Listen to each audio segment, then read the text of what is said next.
The boy stood between two plasma rifles, mud-caked on his torn shirt, one hand gripping the collar of a dog that looked half-starved.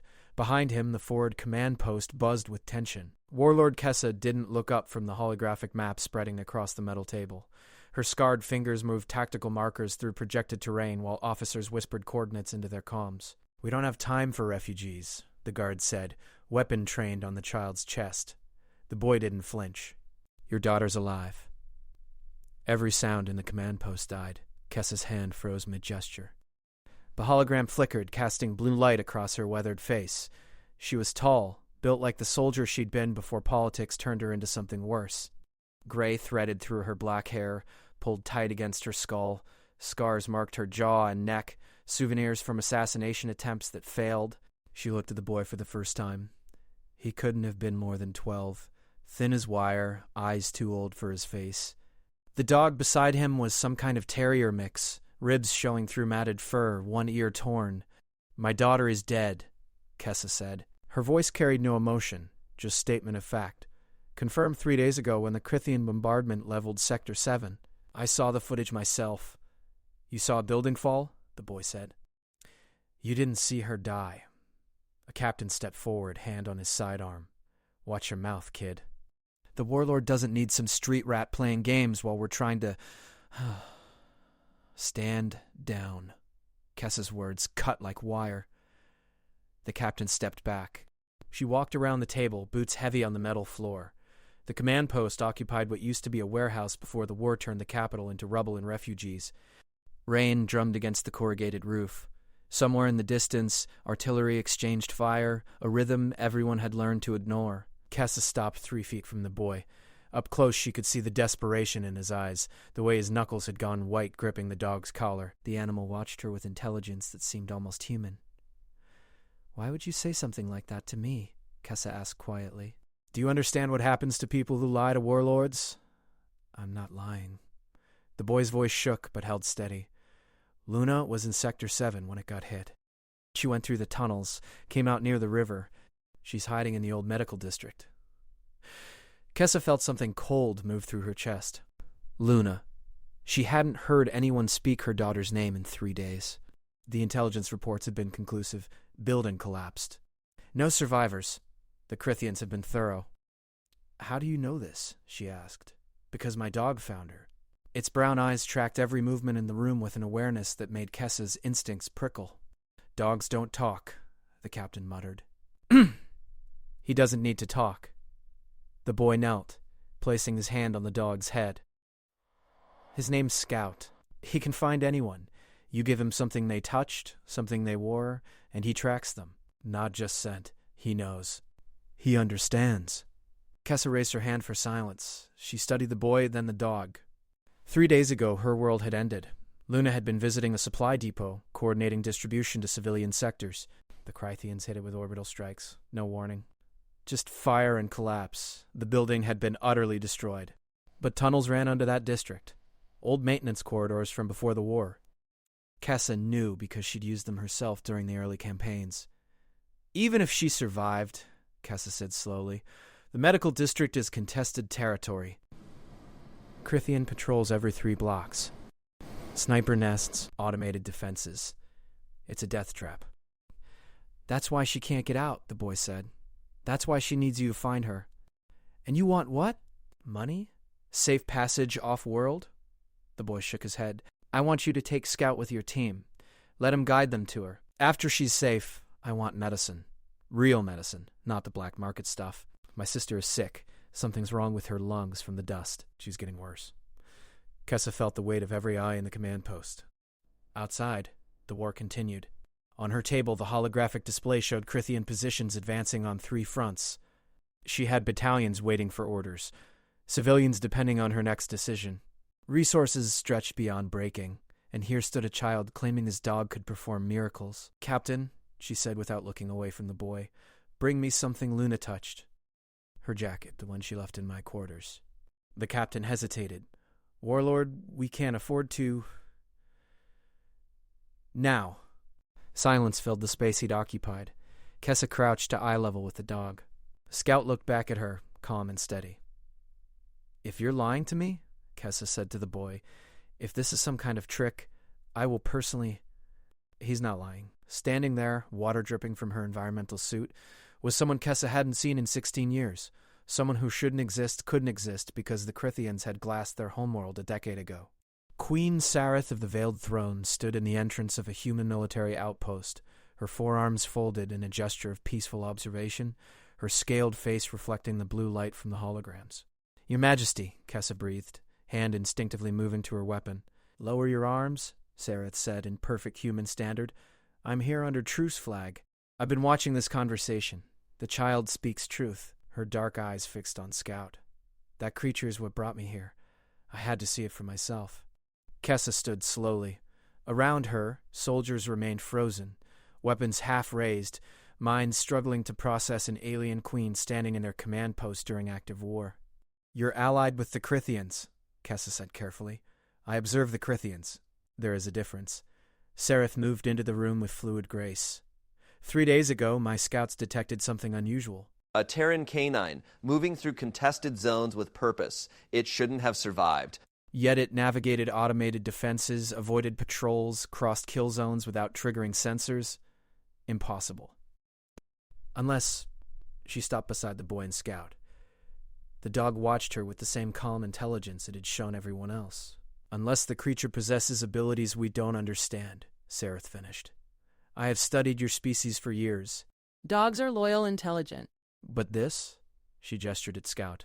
"This is something else entirely." So I followed. I watched. And I saw the dog lead this child directly to your forward position. It wanted you to know. It wanted you to find the girl. The captain returned with Luna's jacket, stopped dead when he saw the alien queen, nearly dropped the garment. Kessa took the jacket carefully. It still smelled like her daughter. Lavender and gun oil. She'd been 16 when the war started. 26 now, if she was alive. Kessa had spent 6 years watching her child become a soldier. She knelt again, held the jacket out to Scout. The dog stepped forward, pressed his nose against the fabric. He breathed in slowly, deeply. Then he looked up at Kessa and the boy, and somehow, impossibly, she understood. Scout knew exactly where Luna was. "I need a team," Kessa said, standing. "Light assault. Urban specialists. Someone who knows the medical district tunnels." "Warlord," an officer started. "I'm going personally," Kessa cut him off. "Prep a transport. Combat medical support. We leave in 10 minutes. She looked at the boy. "You stay here. Under guard. Safe. When we return with Luna, you get your medicine. Enough to cure your sister and 100 others. You have my word." His hand was still on Scout's collar, and for a moment, Kessa saw the fear he'd been hiding. He was just a child who'd made a desperate gamble. "The dog comes with us," she added. Then she turned to Sareth. "And you. Why are you really here?" The alien queen's scaled lips pulled into something that might have been a smile. "Because if that creature can navigate our defenses, the Crithians need to know.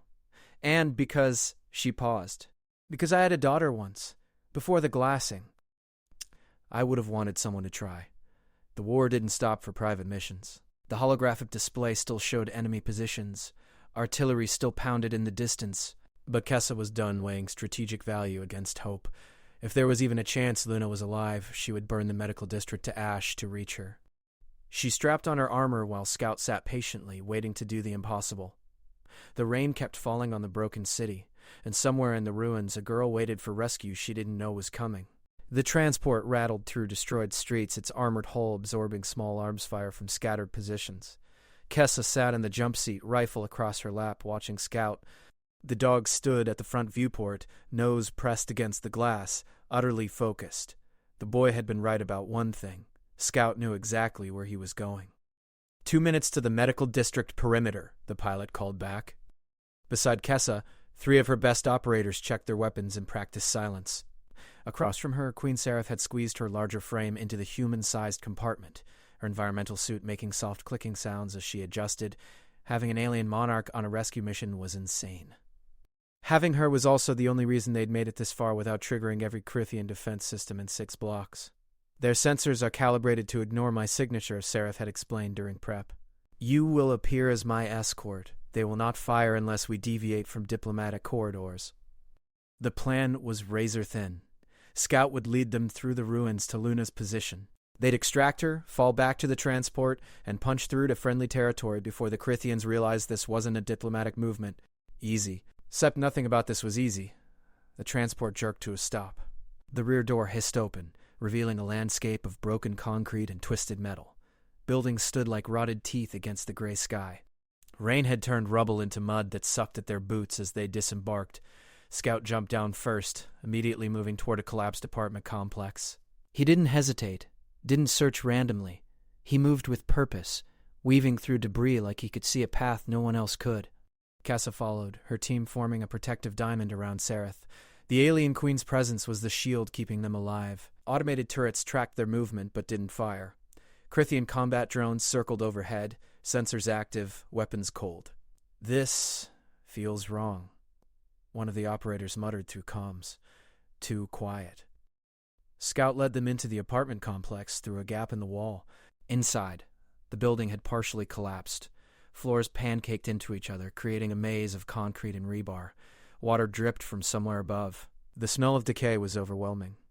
The dog navigated it all without slowing. He jumped over gaps, squeezed through spaces barely large enough for his body, always moving deeper.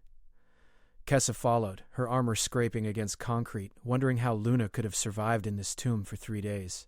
They descended. Scout found stairs that weren't visible until you were right on them, led them down into the building's basement level. The air grew colder, darker. Kessa activated her helmet light, illuminating walls covered in old medical posters faded by time and moisture. Maintenance tunnels, she recognized. She went underground. Kessa sprinted after him, her team struggling to keep up. The tunnels branched in multiple directions, but Scout never hesitated. Left. Straight through a section where ceiling had collapsed and they had to crawl. He knew every turn. They emerged into a wider corridor. Emergency lighting still functioned here, battery backups somehow maintaining power. The walls were cleaner, signs of recent passage visible in the dust. Scout stopped at a heavy door marked Emergency Shelter 7. He sat, looked back at Kessa, waited. She stepped forward, hand on the door handle. Luna? Kessa tried the handle, locked from inside. Luna, it's Mom. If you're in there, I need you to open the door. Silence stretched. Then a voice, hoarse from disuse or crying.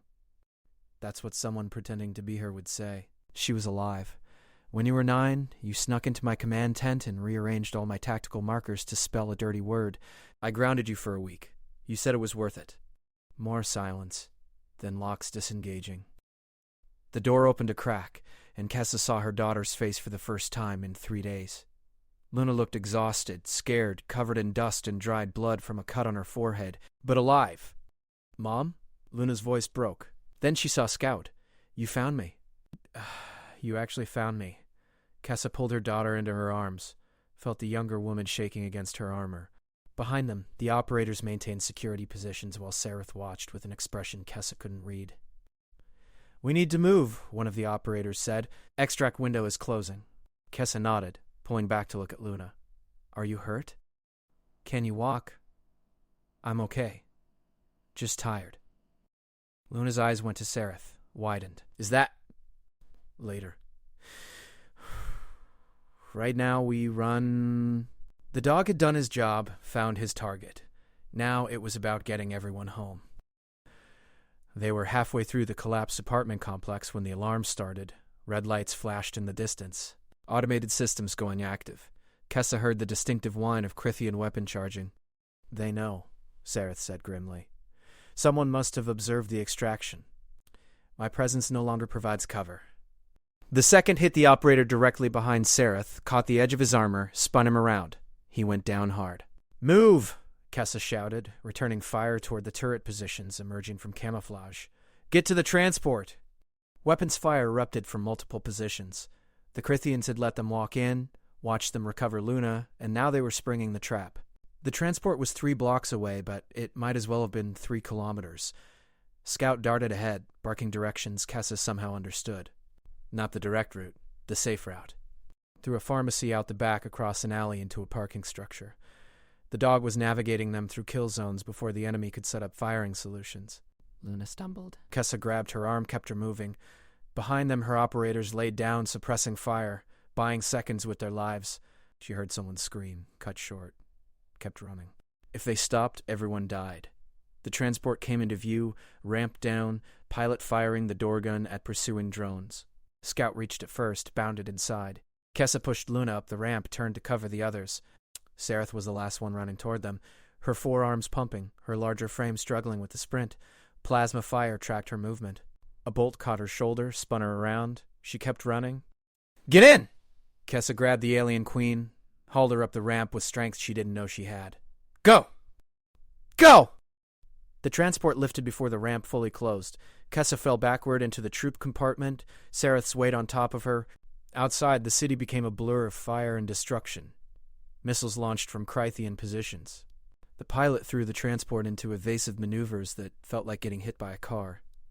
They cleared the medical district, then contested territory. Finally, friendly airspace, and fighters from Kessa's own forces formed an escort around them. Kessa lay on the floor, breathing hard, staring at the ceiling. Beside her, Luna was crying silently. Sareth groaned, clutching her wounded shoulder. 2 of the 5 operators who'd started the mission hadn't made it back. Scout sat calmly near the front of the compartment, tongue out, panting slightly, like he'd just finished a pleasant walk. Kessa started laughing. She couldn't help it. The absurdity of it all, a dog performing miracles, an alien queen bleeding on her transport floor, her daughter alive when she should be dead. The laughter turned into sobs she didn't know she'd been holding. Luna crawled over, wrapped her arms around Kessa. I'm so sorry I made you think I was... Don't. Kessa held her daughter tight. Don't apologize for surviving. The transport touched down at the forward base to organize chaos. Medical teams rushed forward. Officers shouted orders. Someone was screaming about protocol violations and international incidents. Kessa ignored all of it. She helped Luna down the ramp, kept one hand on her daughter's shoulder like she might disappear if contact broke. The boy was there, held back by guards, but staring at Scout with desperate hope. The dog trotted over to him, sat, let the boy bury his face in matted fur. Sareth emerged from the transport, medics swarming her. She waved them away with her good arms focused on Kessa. About the dog. About what it means. Later, Kessa said.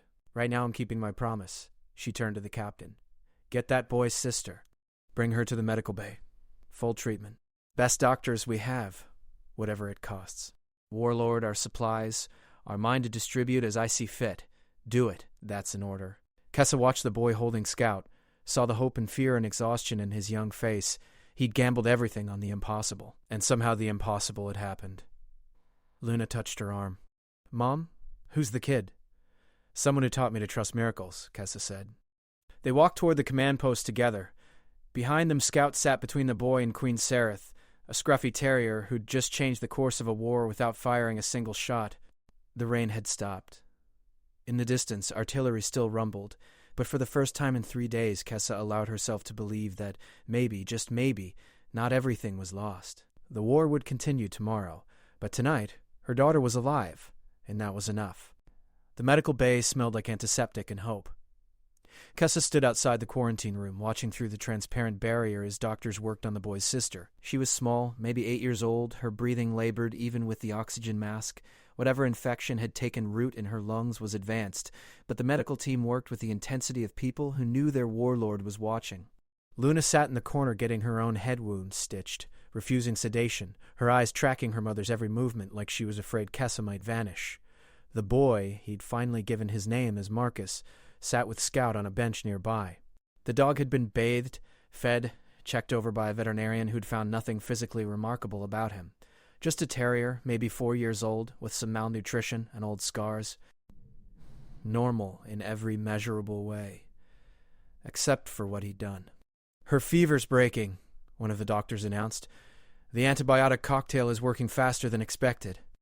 She's responding well. Marcus's shoulders dropped like puppet strings had been cut.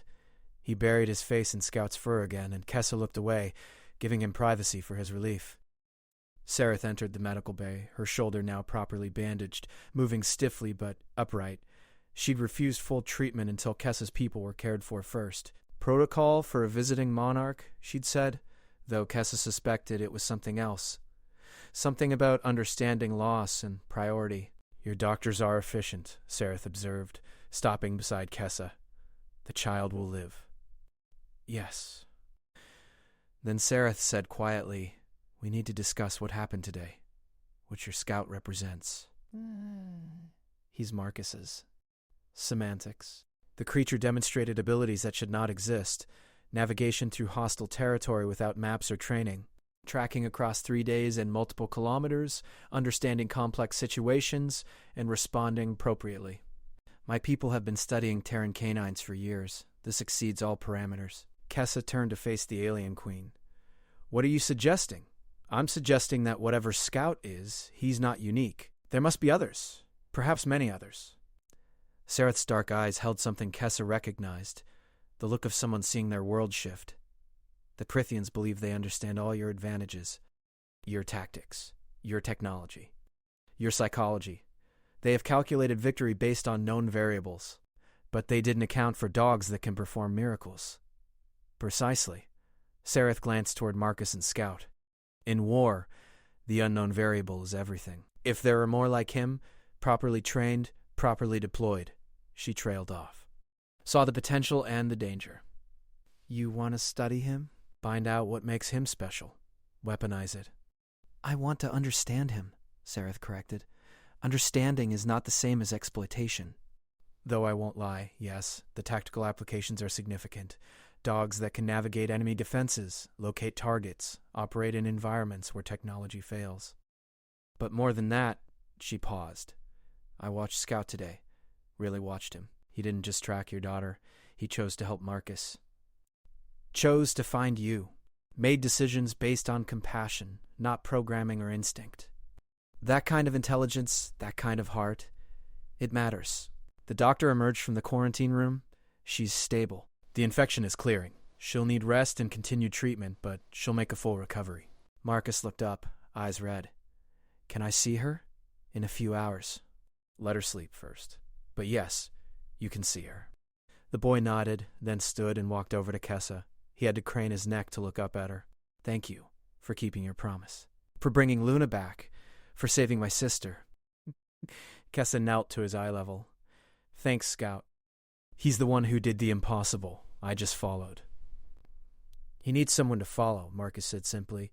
He's smart, but he needs direction. Purpose. Otherwise, he's just a dog. Just a dog who saved my daughter's life. Yeah, I guess so. I want to make you an offer, Marcus. You and Scout, stay here, at the forward base. We'll take care of your sister. Give her the best treatment available. We'll give you food, shelter, safety. In return, I want Scout to help us. Not as a weapon, as a guide. There are other people lost in this war, other families separated. If he can find them, she let the implications hang. Marcus looked down at Scout. The dog looked back, and something passed between them. Understanding. Agreement. He'll help, Marcus said. But I stay with him. Wherever he goes, I go. And you have to promise you won't hurt him, won't experiment on him, won't treat him like a tool. You have my word, Kessa said. Then she looked at Sareth. All of our words agreed. Scout will be treated with dignity and respect. As will his companion. You have the word of the Veiled Throne. They shook on it. Human, child, and alien monarch, sealing a pact over a scruffy terrier who sat watching them all with knowing eyes. Luna joined them, stitches pulling slightly as she moved. So we're starting a dog-based rescue program now? That's your new military strategy? You have a better idea? Kessa asked. Her daughter looked at Scout, then at Marcus, then at the quarantine room where a little girl was breathing easier. Actually, no. I think it's perfect. Weird and impossible and perfect. Over the next hours, word spread through the base. The Warlord's daughter was alive.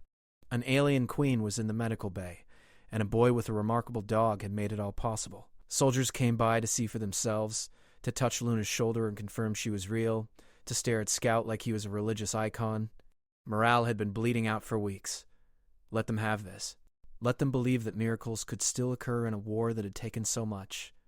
She found a quiet moment in her quarters, Luna asleep on the spare cot, exhaustion finally claiming her. Kessa sat at her desk, staring at the tactical displays that never stopped updating. The war hadn't paused for personal joy. Crithian forces were still advancing on 2 fronts.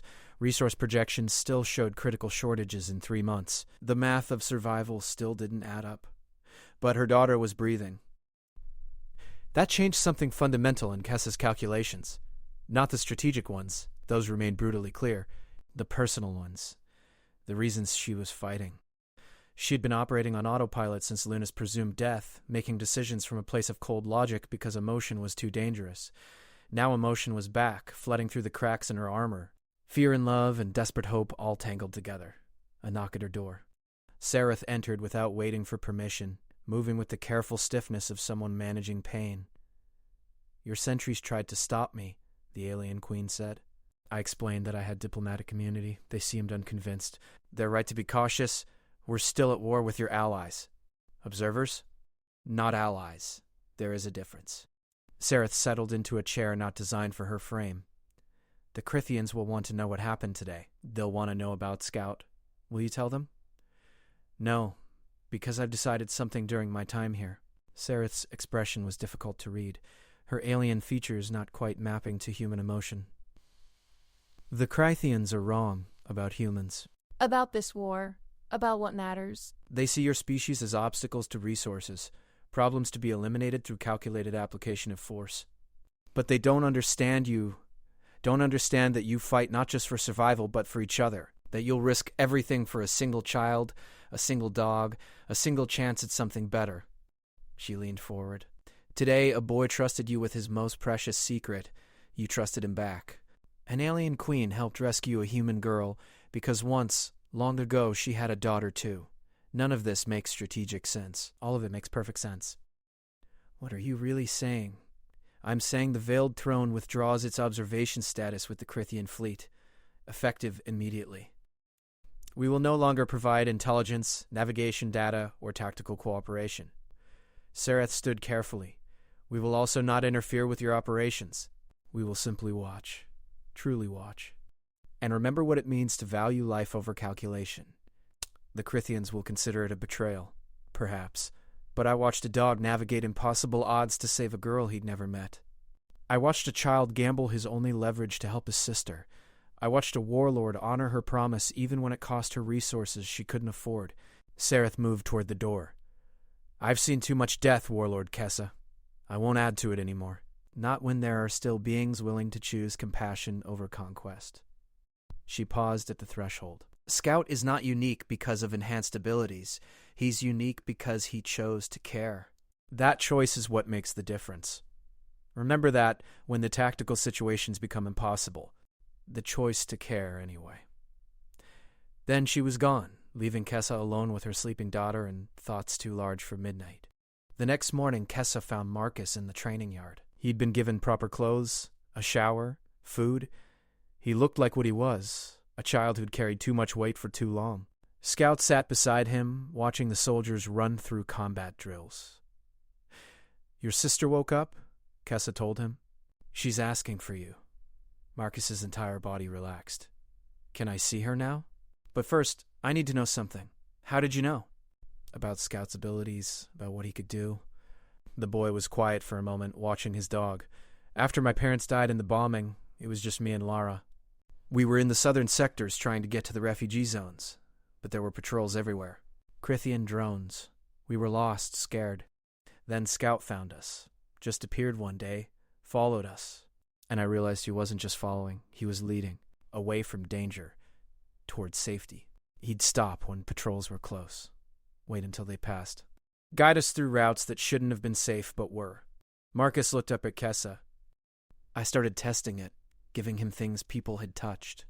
Watching where he went, he always found them. Always knew the safest path. I don't know how. I don't know why. I just know he's special. And when I heard your daughter was in Sector 7, heard people saying there was no chance anyone survived, I thought, maybe Scout could prove them wrong."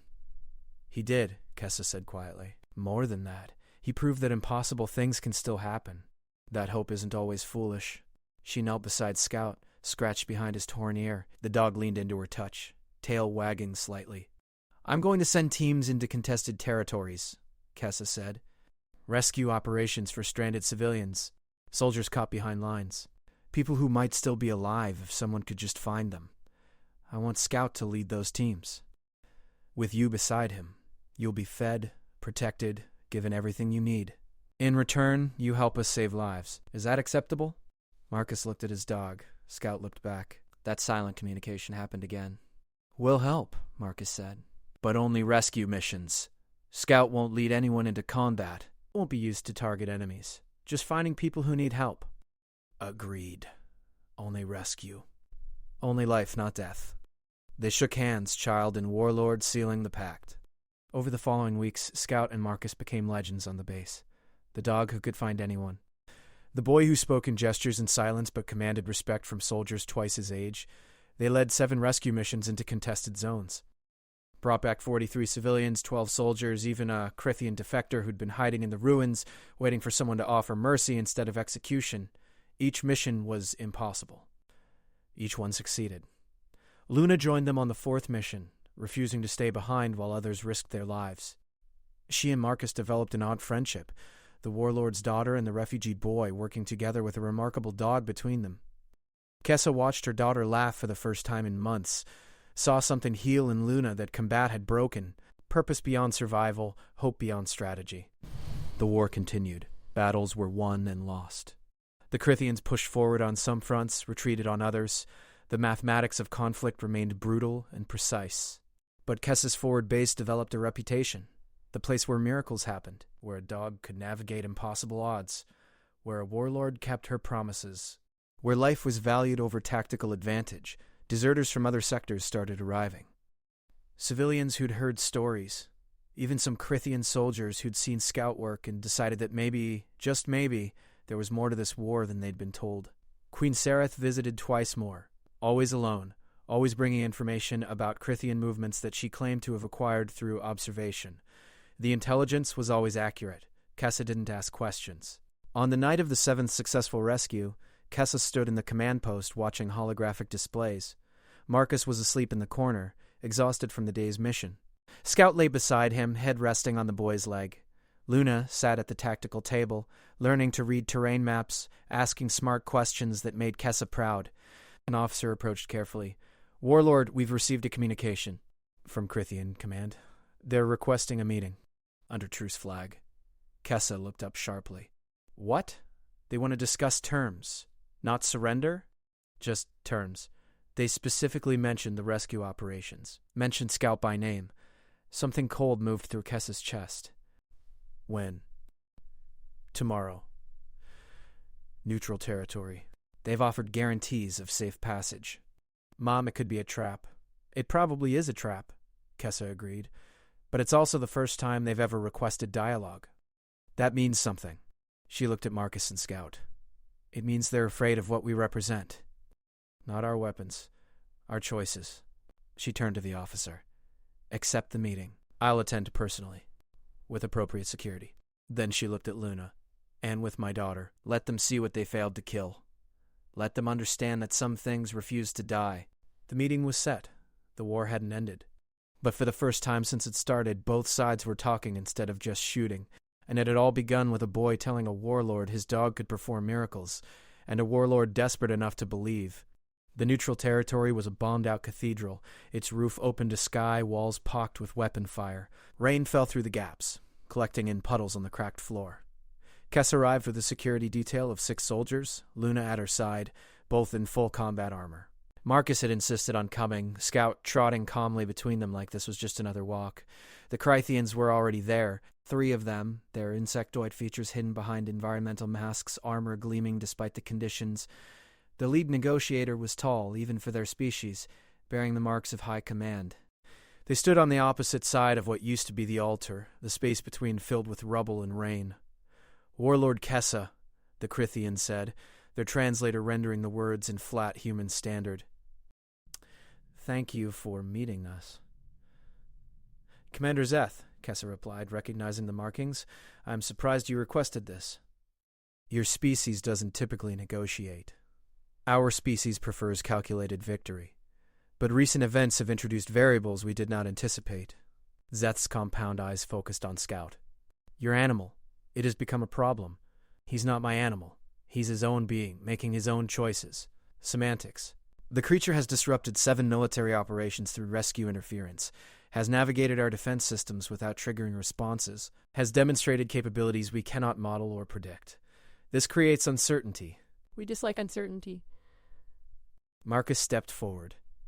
Scout isn't a weapon, he's just helping people. There is no just in war. Every action serves strategy. You rescue, save enemy combatants, return them to fight. This extends conflict. Creates inefficiency. She put a hand on her daughter's arm, a silent warning to stay calm. So you want us to stop the rescue operations? That's why you called this meeting. No, Zeth surprised her. We want to understand.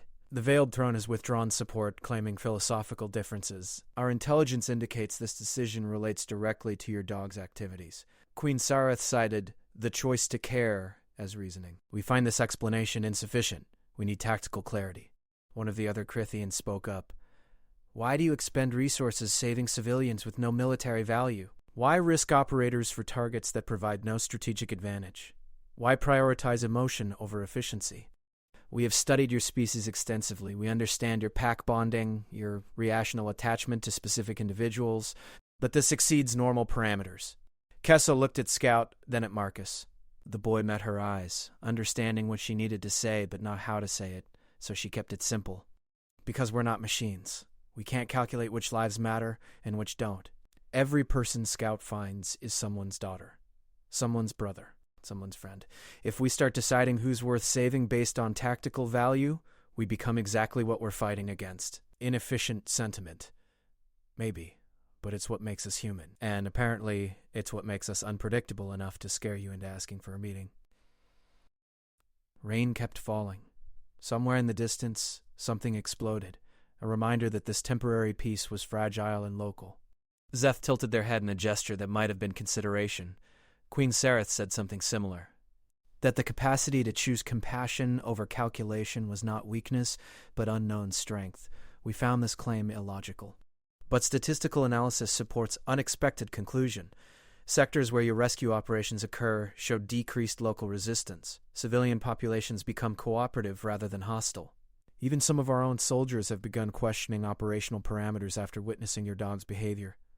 Are you saying Scouts making your troops doubt the war? Luna asked. We are saying the creature represents a variable we cannot control, a pattern of behavior that contradicts established understanding. This creates risk we cannot calculate. Therefore, we present options. Cease rescue operations and return to standard combat protocols, or Zeth paused. Agree to expanded truce, limited zones where rescue operations may occur without military interference. In exchange, you provide the same courtesy to our recovery teams. It was a trap. It had to be. The Crithians didn't make concessions out of compassion, but it was also an opportunity, lives that could be saved on both sides. Wounded soldiers recovered instead of left to die. Civilians given actual safe zones. You want a mutual rescue protocol? She said slowly. No one interferes with emergency medical or civilian recovery operations. Contested zones become temporarily neutral for extraction purposes. Correct. Limited scope. Specific boundaries. Violations would terminate agreement immediately. And the rest of the war continues as normal. Correct. It was insane. A band-aid on a hemorrhage. But Kessa thought about the 43 civilians Scout had helped save. Thought about Marcus's sister breathing easier in the medical bay. Thought about Luna, alive instead of a casualty report. Every life mattered. Even in war. Especially in war. I need to consult with my command, Kessa said, and with my partners. This isn't a decision I make alone. Understood. We await your response. But Warlord Zeth took a step forward. Understand that if you refuse, we will be forced to adapt our tactics. Your dog has revealed significant security vulnerabilities. We will correct them. Rescue operations will become exponentially more dangerous. More will die attempting what currently succeeds. Is that a threat? It is tactical reality. We do not wish to escalate civilian casualties. But we will secure our positions. The choice, as you say, is yours. The Crithians departed, leaving Kessa's team alone in the ruined cathedral. Luna turned to her mother, rain streaming down her helmet. It's a trick. Has to be. But what if it's not? Kessa looked at Marcus. What does Scout think? The boy knelt beside his dog. Scout sat calmly, watching the spot where the Crethians had stood, expression thoughtful in that uncanny way he had. Marcus placed his hand on Scout's head, and they stayed like that for a long moment. Then Marcus stood. He thinks we should try. Not because he trusts them, but because some things are worth trying anyway. Kessa made her decision. 3 hours later, she stood in the command post with her senior officers, explaining the Crithian proposal. Half of them called it suicide, half called it an opportunity. Everyone agreed it was risky. Queen Sereth, attending via secure communication link, provided the most useful perspective. The Crithians calculate outcomes. If they offer this, they believe it serves their interests. But interests can align temporarily. Use it. Save who you can. Maintain the capacity to fight if the truce fails. But ultimately, Kessa's authority carried the decision. They would accept the limited truce. Establish mutual rescue protocols. Test whether compassion could coexist with conflict even briefly. The agreement was formalized in writing, transmitted between command structures, distributed to units on both sides, specific zones were designated, rules of engagement adjusted.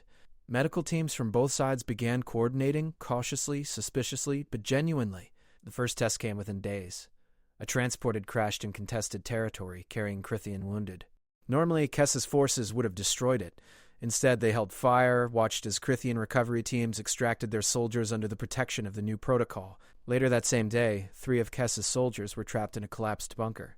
The nearest rescue team would take hours to arrive, but a Crithian unit was minutes away. Kessa made the call. The Crithians responded, pulled her soldiers from the rubble, provided emergency medical care, then withdrew without incident. It held. Against all logic, against all expectation, the mutual rescue protocol held. Scout continued his work, now operating in officially recognized safe zones. Marcus guided him through each mission with growing confidence, Luna often at their side, learning to read Scout's signals and trust his impossible navigation. The war didn't end. Combat continued outside the designated zones. Soldiers still died. Territory changed hands. The mathematics of conflict remained brutal. But in the spaces between battles, something else grew. A strange, fragile understanding that even enemies could agree some things mattered more than victory. Kessa watched it all from her command post, tracking both combat operations and rescue statistics. Resources were still critically short. Strategic projections still predicted eventual defeat without reinforcement, but morale had shifted. Soldiers fought harder, knowing that if they fell, someone would come for them. Civilians cooperated more willingly, knowing safe zones actually existed. And Scout kept performing miracles, one rescue at a time. One impossible navigation through hostile territory after another. 6 weeks into the mutual rescue protocol, Kessa received an unexpected communication. Queen Sereth wanted to meet. In person. At the forward base. The alien queen arrived without announcement. Just appeared at the perimeter with a small escort, requesting entry under diplomatic protocols. Kessa met her in the command post, curious and cautious. The Veiled Throne has made a decision, Sereth said without preamble. We're offering formal mediation between human and Crithian forces. Not alliance. Not military support. Just a neutral party willing to facilitate actual peace negotiations. Kessa stared. Why? Because I watched a dog teach 2 warring species that compassion doesn't require surrender. Because the rescue protocols are working better than anyone predicted. Because enough death is enough death. Sereth's alien features held something that might have been grief. I told you I had a daughter once. Her name was Kithra. She died in the glassing. 17 years old, with her whole life ahead. I couldn't save her, but maybe I can help save others. Maybe that matters. The Crithians won't agree to mediation. They already have. Preliminary terms. Limited scope. But yes, they've agreed. The rescue protocols proved that tactical cooperation is possible. They're willing to explore whether strategic cooperation could serve their interests. Sereth leaned forward. This is the opening, Warlord. The chance to end this without complete annihilation on either side. But it requires you to be willing to negotiate, to consider solutions beyond total victory. Kessa thought about Luna, asleep in the barracks. About Marcus's sister, healthy now and helping in the medical bay. About every life Scout had helped save, human and Crithian both. About the fact that complete victory was statistically impossible anyway, and all the projections ended with her people broken and scattered. I'll need to consult with my government, with allied commanders. This isn't just my decision. I understand, but Kessa. Sereth used her personal name for the first time. Don't let pride or fear stop you from choosing life. You've already proven you're willing to prioritize survival over glory. Prove it again. Bigger. The negotiations took months. Painful, difficult months where combat continued even as diplomatic channels slowly opened. There were setbacks, violations of the rescue protocols, accusations and counter-accusations, moments where everything nearly collapsed back into total war. But Scout kept working. Marcus kept guiding him. Luna kept learning, and slowly, impossibly, the shape of peace began to emerge. Not perfect peace, not surrender or victory for either side, but a framework for coexistence, borders, resource-sharing agreements, mutual defense pacts against external threats, recognition of sovereignty, reparations and rebuilding funds, all of it built on the foundation of a simple truth. Some things mattered more than winning. The formal treaty signing occurred in the same ruined cathedral where Kessa had first met Commander Zeph. It had been rebuilt partially, roof still open to sky, but walls reinforced and floor cleared. Representatives from human governments, Crythian command, and the Veiled Throne gathered in the space where violence and faith had once coexisted. Kessa signed for her sector's forces. Zeth signed for the Crythian fleet. Queen Sereth witnessed, her signature a promise to enforce the terms if either side failed. And Marcus stood to the side with Scout, both of them watching calmly as history shifted around them. After the signing, after the speeches and the careful diplomatic language, Kessa found Marcus outside the cathedral. The boy was scratching Scout's ears, both of them staring at the sunset breaking through clouds that had been gray for so long. "You know this changes everything," Kessa said, sitting beside them. "Peace means you and Scout won't be needed for rescue operations anymore. Not the way you were." "I know," Marcus said, "but there's still work to do. People displaced by the war. Families separated. Scout can help find them.